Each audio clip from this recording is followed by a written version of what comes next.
Wolves and Clippers. There's Kawhi. Now the Wolves enter on a 10-game losing streak. The Clippers took an L to the Kings Thursday night. What will possibly happen this game? Early on, it's all about the clip show PG-13. Splash, Sekou. Does he have a reason to be upset he wasn't selected as an All-Star? No, listen, he had a choppy start to the season, obviously being injured.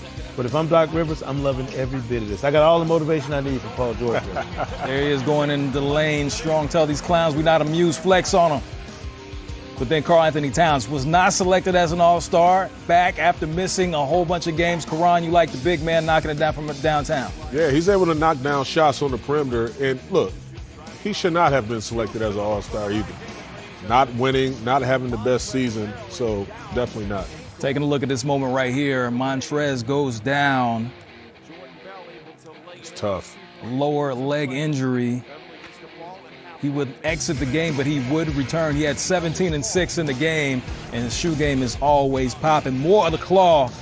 He had 31 and 6 in this game, just sizing up the defenders. That's not fair. Too easy. That's not fair. Too easy. He got a lot to that package. Speaking of package. Ooh. What they call that? What they call that? Scorpion King. Get over here. Putting them on skates. PG-13, are you with me? He had 21 in the game. Kawhi Leonard continues his streak. Now it's 9 straight games of scoring at least 30 points. Kawhi with 31 in the game. Paul George, after the game, he got the walk-off with Jamie.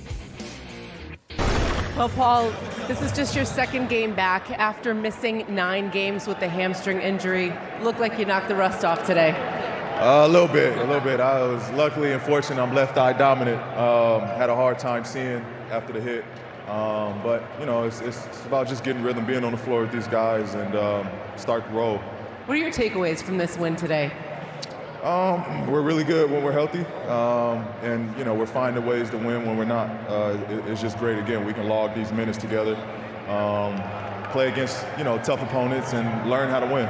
You know, it's really crazy when you think about the fact that this is really just the second time this season that you have had a fully healthy roster, just the 19th time that you and Kawhi are on the floor together. As you guys do continue to get that continuity, how much will that help you guys to develop and grow? Oh, it'll really help. It'll really help because, again, there's no guessing. There's no trying to figure it out. Everybody knows what their objective is, what their job is. We'll stick to our game plan. We'll just know tendencies. We'll learn one another. We'll get more comfortable communicating. And then, you know, we'll be where we want to be when it's time to get down to the stretch. You got a Super Bowl prediction? I'm going to go Cali, Team Cali. I'm going to go Niners. Paul George obviously smart, coming back to Southern California. But Jamie mentioned this is the 19th game that you've had Paul George and Kawhi playing together. They are now 15-4 with both players in the lineup. I mean, that's pretty good last time I checked. So, Karan, obviously this two-man game is starting to work to perfection on the floor. Yeah, you know what? It was interesting to me that everybody was saying that they had chemistry issues and, you know, it wasn't clicking. And these guys haven't played a steady dosage of games together. But now when you're seeing them out there, they're strapping up on the defensive end of the floor. Look at all these shot opportunities off defensive stops. The pitch ahead from Harkless, the dump back. Paul George goes up, straight up, 12 o'clock. He's flexing afterwards. He's feeling real good. And I love what you said, Sekou, is that, look, he didn't make the All-Star team. He's going to feel a different type way. They're going to have a sliding lineup all season long. And he's just balling. You see the defensive stop right there. And this is what I love. There's only a handful of guys that can do this and be efficient doing this in the association, and he's definitely one of them, coming down in transition, electing to go off on his own because he's talented enough to do so, get to his spot in rhythm and knock down those opportunities. Kawhi Leonard, excellent delivery right there. And then look at this. Whenever you see those guys playing off of each other, Kawhi is going to have so much real estate because the spacing, that is not a chemistry issue. They know how to play amongst one another, and they're standing their spots, and they're giving you a chance to expose the defenses. It's one thing I've been saying incessantly since this season started.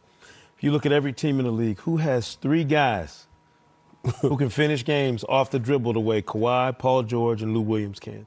That, to me, is what separates the Clippers.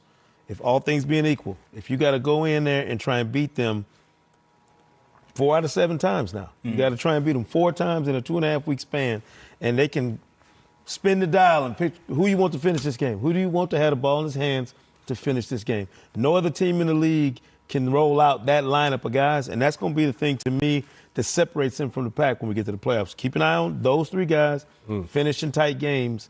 Your 2 best players can do it, and then your 3rd best player is just as effective. That's a devastating, option to have if you're Doc Rivers. Oh, yeah, they definitely have plenty of options with that finishing 5, but we're going to look at this going past All-Star break. We've seen both players in and out of the lineup. What's it going to take to get them in the lineup consistently so they have that continuity going into the postseason?